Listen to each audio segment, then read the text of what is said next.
कि आखिरकार क्या वजह रही कि राजनीति में सर सफल क्यों नहीं हो पाए। राजनीति में आपने चार बारी एमपी का चुनाव लड़े और क्या वजह रही कि सर आपको हार मिली। इन्होंने मुझे बड़े संकट में डाल दिया। इतने ऊंचे एजुकेशन प्राप्त करके MSc PhD DNet होते हुए और 36 साल IAS में रहा, 3 साल IPS रहा, 2 साल लेक्चरर रहा, यानी उसके बाद भी समाज की सेवा करने के लिए मैंने आदर्श समाज पार्टी जातीयता समाप्त होना चाहिए, भ्रष्टाचार खत्म होना चाहिए, सांप्रदायिकता खत्म होना चाहिए, ये सब बातें जो बातें थी शिक्षा बहुत सस्ती होनी चाहिए, जीव जीवन को और मानवीय समाज के सिद्धांत को सर्वधर्म समभाव और सबका साथ सबका विकास के साथ साथ भागीदारी सुनिश्चित करती है। जब आदर्श समाज और बना रही है तो आदर्श समाज जब तक नहीं बनेगा अपने जीवन में तब तक मैं काफी बदल नहीं सकता। नमस्कार, मैं धीरेन्द्र कुमार, आप देख रहे हैं द बुद्धिस्ट टाइम्स टीवी। जैसा कि समय समय पर द बुद्धिस्ट टाइम्स टीवी हर मुद्दे पर बात करता है, चाहे वो यूपी की हो चाहे पूरे भारत की हो, और विशेष रूप से हमारा जो उद्देश्य है वंचित शोषित गरीब जो समाज है उसको न्याय दिलाना मेरा प्रथम उद्देश्य हमारे चैनल का है। इसी बीच में हमारे साथ में द बुद्धिस्ट टाइम्स टीवी की खास स्क्रीन पे मौजूद है, जैसा कि समय समय पर आदरणीय sir the Buddhist times TV पर आते रहते हैं। वैसे तो सर किसी परिचय के मोहताज नहीं, क्योंकि सर की जो छवि है पूरे भारत में उन्होंने विभिन्न योजनाओं को लागू करके समाज को काफ़ी बड़ा सहयोग किया है, नाम दिया है, और आज उन्हीं योजनाओं की बदौलत पूरा भारत उनसे रोजगार इत्यादि बहुत सी ऐसे चीज़ें हैं, एजुकेशन में हो, सब पे शिक्षा पे वो काम कर रहे हैं, पढ़ रहे हैं। और चाहे MSME हो जिसके तहत कौशल विकास मिशन के अंतर्गत लोग आज स्वरोजगार के अंतर्गत रोजगार प्राप्त कर रहे हैं। आपको बताते चले हमारे बीच में आदरणीय डॉक्टर चंद्रपाल साहब हैं, IAS पूर्व सचिव, भारत सरकार MSME सचिव गवर्नमेंट ऑफ इंडिया। और सर ने इतना ही नहीं, ये तो एक छोटा सा संक्षिप्त परिचय है, हम समय समय पर आपको अवगत कराते रहते हैं। और PhD से बुद्धिज्म से सर PhD भी है, DLED भी है। सर ने भारत में सबसे अधिक शिक्षा प्राप्त की है और समय समय पर हम आपको मिलाते रहते हैं। आज वर्तमान में उत्तर प्रदेश में चल रहे होने वाले उपचुनाव पर हम बात करने वाले हैं, जो अभी 10 सीटों पे चुनाव होने वाले हैं। आपको बता दें, सर आदर्श समाज पार्टी के राष्ट्रीय अध्यक्ष भी हैं, जो 2011 से स्थापित है, सर ने किया था। और बहुत ही एक नए उत्साह के साथ में सर ने पार्टी बनाई थी और समाज में भ्रष्टाचार को समाप्त करने के लिए कार्य किया था। वैसे तो सर आगरा से 4 बार MP का इलेक्शन लड़े, जमीनी स्तर पे सर ने बहुत संघर्ष किया। इसी बीच में आज हम जानेंगे कि आखिरकार क्या वजह रही कि राजनीति में सर सफल क्यों नहीं हो पाए। तो वीडियो को शुरू करने से पहले मेरा आपसे खास निवेदन है कि वीडियो को अधिक से अधिक शेयर करते रहिए। तो सबसे पहले सर आपका the Buddhist times TV channel पर स्वागत है। और मैं पहला प्रश्न यही करना चाहूँगा कि सर राजनीति में आपने 4 बारी MP का चुनाव लड़े और क्या वजह रही कि सर आपको हार मिली, क्या कहेंगे सर इस पर? नमस्कार, भाइयों बहनों, इन्होंने मुझे बड़े संकट में डाल दिया कि इतने ऊंची एजुकेशन प्राप्त करके MSc PhD डीएड होते हुए और 36 साल IAS में रहा, 3 साल IPS रहा, 2 साल लेक्चरर रहा, यानी उसके बाद भी समाज की सेवा करने के लिए मैंने आदर्श समाज पार्टी की। तो उम्मीद ये थी कि मेरे आगरा की जनता और अन्य प्रदेश में कहीं के लोग हैं मुझे सपोर्ट करेंगे, क्योंकि सर्विस काल में तो मुझे एक तरह से इतने सम्मान मिलता था कि मैं कभी जीवन में रेडी हो नहीं सकता। हमेशा अच्छा लगता था सेवा करना, कोई आ जाए उसके करीब सेवा करना। तमाम इंस्टेंटेड है मगर कुछ इंस्टेंसेस में नहीं जाना चाहता। एक उदाहरण के लिए देना चाहता हूँ, एक तो वजीफा का मतलब था हर बच्चे को वजीफा करना चाहिए, जो गरीब आदमी का हो एक तरह का वो सहायता मिलने वाली थी थोड़ी सी। एक तो वो रखा और ग्राम बोरा की गवर्नर थे, उनके जमाने किया। सुकाश प्लान में खर्चा केवल 4% होता था, जबकि 21% पॉपुलेशन है। हमने एक अलग से सुकाश प्लान बनाया कि उनके ऊपर कम से कम उनकी पॉपुलेशन के बराबर खर्चा तो होना चाहिए। उनके गाँवों में जो रहते थे जिनमें ज़्यादातर सुकाश के लोगों के साथ जाति होती थी, उनके बिजली पानी स्कूल की समस्या रहा करती थी।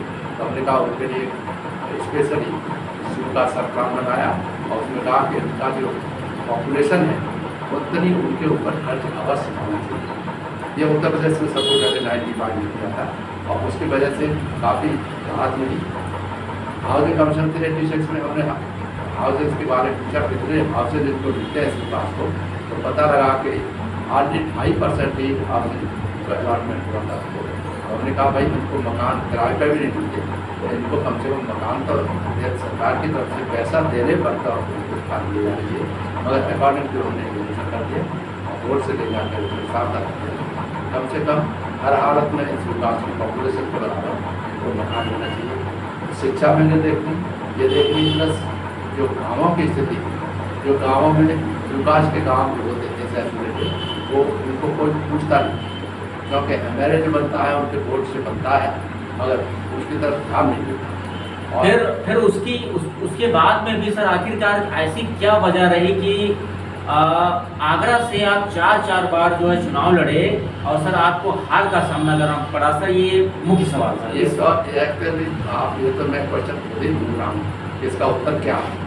उसका उत्तर जो मैं समझ आ पा रहा हूँ एक तो जनरल ईर्षा क्योंकि जनरली लोग ये कहते हैं अरे साहब ये तो IAS है, IPS भी रहे हैं, इनके तो बच्चे भी सब IAS हैं, अच्छे ऊँचे पढ़े लिखे हैं, इनको क्या ज़रूरत है शिक्षा करने की? इनको तो हमारे बच्चों को पढ़ाना चाहिए था, हमारे बच्चों के लिए स्कूल खोलना चाहिए था, जैसे होना चाहिए सेवा की समाज सेवा करनी चाहिए था।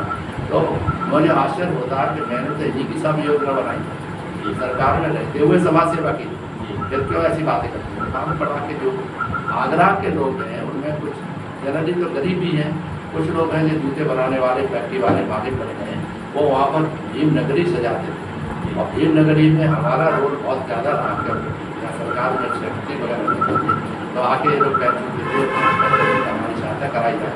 तो हमने विभागों के जो सहायता हो सकती थी वो विभाग के हमें सहायता कराई और उसके बहुत हाइट का पहुँचा। एक बार BP सिंह साहब को हम मुख्य अतिथि लाए और जिसे मुख्य अतिथि होने के नाते उन्होंने उद्घाटन किया था और समापन जो है उन्होंने जो अपने दूसरे प्राइम मिनिस्टर थे देवगौड़ा साहब उनको लाए तो वहाँ एकदम से भीम नगरी बहुत हाई। तो हमने ये कहा लोगों से कि देखिए आज आपकी भीम नगरी के माध्यम से इतनी प्रसिद्धि हुई है, इतनी ज़्यादा लोग आने लगे हैं, तो जो हमारे समाज के समझदार लोग थे वो उनको एहसास होना चाहिए था कि सरकार सामने वास्तव में काम किया है। सम्मानित भी करते थे, समय पर सम्मानित भी किया, मगर फिर भी महसूस ये होता रहा कि जैसे जलन ईर्षा इनके अंदर है। तो उसके अंदर ये दिखा हुआ, हमने ये कहा कि आप रुपया जो इकट्ठा करते हो जनता से भीम नगरी के नाम से, उस रुपये का हिसाब रखो और फिर विभाग जो होते हैं उन्हें भी उनका खर्चा जो होता है उसका हिसाब रखो और उसके बाद भी रुपया बचने की संभावना है, क्योंकि लाखों आदमी को बिना है तो लाखों आदमियों के माध्यम से आपको जो सत्ता मिलता है उसका हिसाब तो जनता को जैसे बेईमानी समझिए उनके अंदर जो भावना है वो सही से शुद्ध हो जाए, ऐसी बात नहीं है। तो उन्हीं के भले की बात है हमने ये भी कहा था कि अगर रुपया बचता है तो आप उस मोहल्ले में जहाँ ये भीमनगरी सजती है तो उसमें जो है आप उसमें आप अलग से कॉलेज खोल दीजिए। तो ये कोई बुराई की बात नहीं हमने कहा, मगर उस साल आश्चर्य हुआ, वहीं से हमें महसूस हुआ कि उस साल ये महसूस हुआ कि उन्होंने मुझे जो मुख्य अतिथि हमेशा बुलाया करते थे और ये सब था, उस साल मुझे केवल व्हाट्सएप पर इन्विटेशन दिया। तो हम समझे कि इसमें कोई ये अंदर से वोट गए थे और फिर 2009 में इलेक्शन जो हुआ उसमें इंडिपेंडेंट था, उस समय पार्टी वोट नहीं कर पाए थे, रजिस्टर नहीं हो पाई थी, मगर उद्देश्य वही थे, जातीयता समाप्त होनी चाहिए, भ्रष्टाचार खत्म होना चाहिए, सांप्रदायिकता खत्म होना चाहिए, ये सब बातें जो बातें थी और शिक्षा बहुत सस्ती होनी चाहिए, पता जितने भी अच्छी टेक्निकल स्किल्स होनी चाहिए, सब बातें हमने बता दिया। तो लोग बड़े प्रभावित हुए, खूब सुनते थे, आश्चर्य करते थे और भीड़े आती थी। मगर इलेक्शन का समय आया तो इलेक्शन के समय में जो एक जगह हमारे गुरु जी थे, उन्होंने हमें एल.पी. गुप्ता साहब वाइस प्रेसिडेंट हमारी पार्टी के थे, आदर्श समाज पार्टी के, तो उन्होंने और एक और हमारे उन्होंने मन किया था कि इनको मिलना चाहिए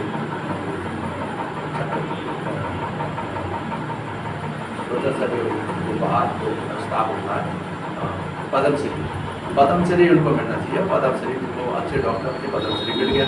तो वो दोनों अपने गांव में गए और गांव में उन्होंने मीटिंग करी कि हमें चंद्रपाल साहब को जिताना है। 2009 की बात कर रहा हूँ।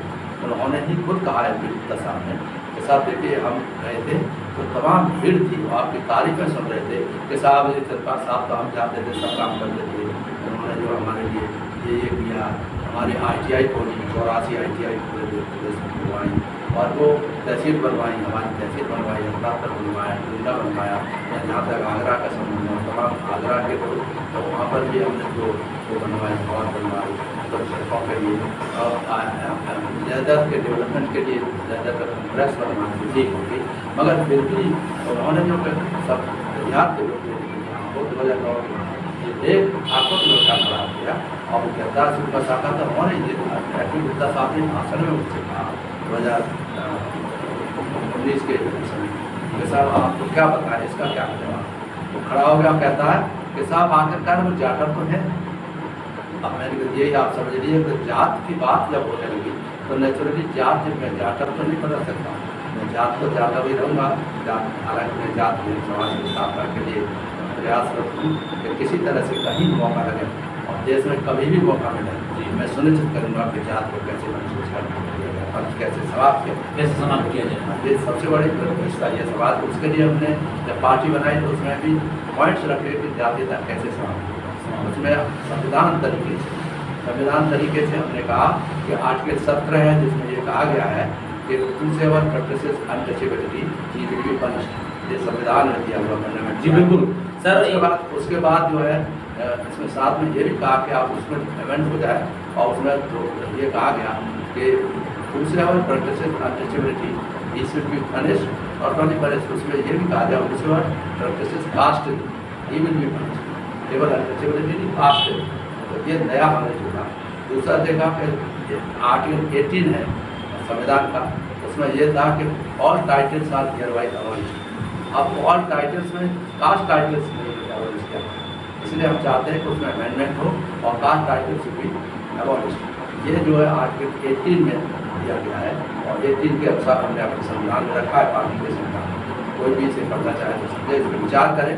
मैं तो सारे विद्वान जो जातीयता की बात करते हैं, समाप्त करने की बात करते हैं या मानवीय सम्मान की बात करते हैं, वो कम से कम मेरे जो आदर्श समाज पार्टी में वेबसाइट में और लिखा हुआ है कि 2 ऑब्जेक्टिव जातीयता कैसे खत्म हो, इसको कैसे। जी बिल्कुल। तो उसके बाद उन्होंने कहा अब जाटर तो बेहतर नहीं करता था। एक कारण मैं समझता हूँ क्योंकि वहाँ जाटर जो है उनके वाले कुछ बाजार हैं और वो बराबरी करना चाहते हैं व्यापारी। और व्यापारी जो अपना वहाँ पर व्यापारी कैसे राम मंदिर राम और फलाना हिंदुओं के नाम पर काम सब होते रहते हैं, उससे उनका कंपटीशन करने की कोशिश करते हैं। इसलिए वो लोग इनसे नाराज रहते हैं जाकर नाराज। और चंद्रपाल जो हमेशा जाकर के हमसे घटना बनाई तो भारत था। तो एक तो वो जलन ईसा रही और वो दूसरी जात के बाद उन्होंने बता दिया मानसिकता क्या थी। उन्होंने कह दिया ऐसा जाटव तो है, अब जाटव है तो सरकार कोई जाटव तो बदल नहीं, हाथ तो नहीं बदल सकता। तो एक तो हाथ का होने का हाथ देना। तो पहली मीटिंग में जो हुआ तो हम समझे कि कोई बात नहीं, लोग नहीं समझे होंगे। फिर उसके बाद 2014 में कोई बात आई, हमने अपना रास्ता कोई बदला कोई रखा, किसी के पहले से सर्विस में रिटायर हो रहे थे उस समय जरूर हमारे माननीय प्रधानमंत्री जी मनमोहन सिंह साहब ने कहा था सरकार जी आप हमारे साथ आ जाओ और कोई भी पोस्ट है। अब पोस्ट हमको नहीं चाहिए थी क्योंकि रुपया धन कमाने की बात नहीं थी, यह तो समाज सेवा की बात थी और समाज सेवा उसके अनुसार थे तो उसको छोड़ के हमने कहा नहीं सर भ्रष्टाचार बहुत बढ़ रहा है, ये बढ़ रहा है, आप हमें अपना सेक्रेटरी बना दीजिए। तो उसमें मैंने भ्रष्टाचार के विरुद्ध आपको लड़ने का प्रयास।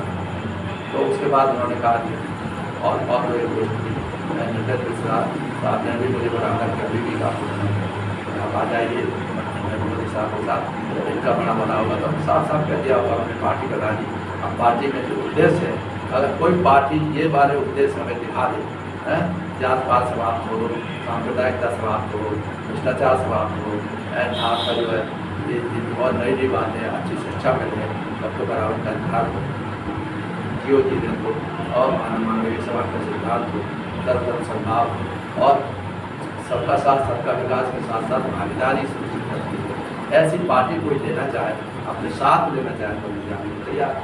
ये कई बार कोशिश की गई, इसलिए 2019 में भी ये वहाँ जो ग्वालियर के थे कांग्रेस ने इंचार्ज बनाया था, उन्होंने भी बुला के मुझे पूछा, मैंने साफ कर दिया मैं अपनी पार्टी अब आदर्श समाज और बना रही है। तो आदर्श समाज जब तक नहीं बनेगा अपने जीवन में तब तक मैं पार्टी बदल नहीं सकता, नहीं बना सकता। साथ पार्टी के साथ मुझे चाहे तो मैं उनके साथ सेवा कर सकता।